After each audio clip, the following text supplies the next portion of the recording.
Davud payg'ambarning 30 ta o'g'li bo'libdi. Bir kuni peshin namoziga odamlar kechga boshlabdi. Davud payg'ambar orqasiga qarasa, o'ng tomonda 15 ta o'g'li, chap tomonida 15 ta o'g'li o'tiribdi ekan. Shunda sal maqtanchoqlikka bo'y oldirib, o'zimiz ham bir jamoa ekanmiz-ku, elni kutmasdan namozimizni boshlayveramiz. Xudo xohlasa 30 o'g'lim bor. Haq dinni butun elga o'zim yetkazaman degan o'y kelib, namozni boshlab ketibdi. Xudoga Davud payg'ambarning bu ishi yoqmadi. Davud payg'ambar namoz vaqtida assalomu alaykum va rahmatulloh deb o'ng tomonga salom berganda 15 ta o'g'li jon topshirdi. Chap tomonga salom berganda qolgan 15 ta o'g'li bandalikni bajo keltirdi. Xatosini uqqan Davud payg'ambar ko'z yoshlarini daryo qilib Yaratgandan kechirim so'radi. Rahmi cheksiz Alloh 30 ta o'g'lingni qaytarib beraymi yo 30 ni o'rnini bosadigan bitta o'g'il beraymi deb so'radi. Sening amring ikki bo'lmaydi. 30 o'g'limning jonlari jannatda bo'lsin. Menga ularning o'rnini bosadigan bitta o'g'il bersang bas. Aytganing bo'lsin. Lekin bolaning umri qisqa bo'ladi. Men unga faqat 9 yil umr beraman. Mayli, shunisiga ham shukr deb Davud payg'ambar kelasi yil o'g'il ko'radi. U bolaning ismi Sulaymon edi.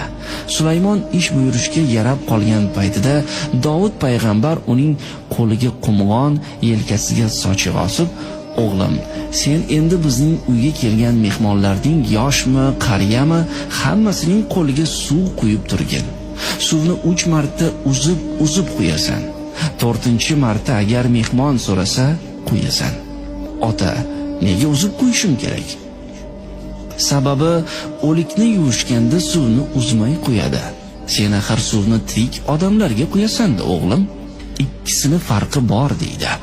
Davud payg'ambarga kelgan yosh qarining hammasi suv quyib turgan Sulaymonga yuzga kir, bolam, qo'ling dard ko'rmasin, katta olim bo'lgin, podsho bo'lgin, umring uzoq, rizqing butun bo'lsin deb rahmatlar aytardi.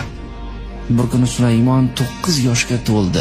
U paytda bolasi 9 ga to'lgach, uni bir qizga unashtirib qo'yish lozim edi. Lekin Allohning bolaga faqat 9 yil umr beraman degani Davudning esida edi.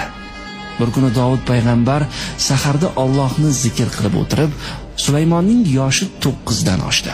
U endi jon taslim qilish kerak edi.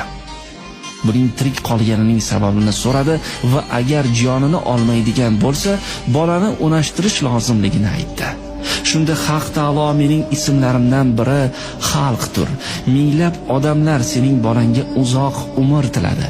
Men shuncha xalqning duosini qaytara olmayman. Sulaymon uzoq umr ko'radi.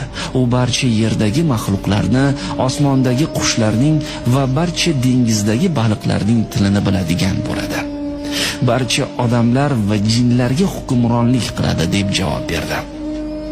Ana shundan boshlab yosh bolalar qariyalarning duosini olsin deb xudoiy marosimlarda, to'ylarda ularga suv quydirib qo'yadigan urf-odat paydo bo'libdi. Shuning uchun azizlar, bu urf-odatlarimizni davom ettiraylik. Kranda suv oqib turibdi, yuvishaveradi, obdastani nima keragi bor demaylik. Bu urf-odatlarimizning fayzi, barakasi boshqa. Albatta, bobolarning qo'liga suv quyib, duosini olib o'sadigan bo'lsa, bolalarimizning umri uzoq va rizqlari butun bo'lishiga ishonchimiz komil.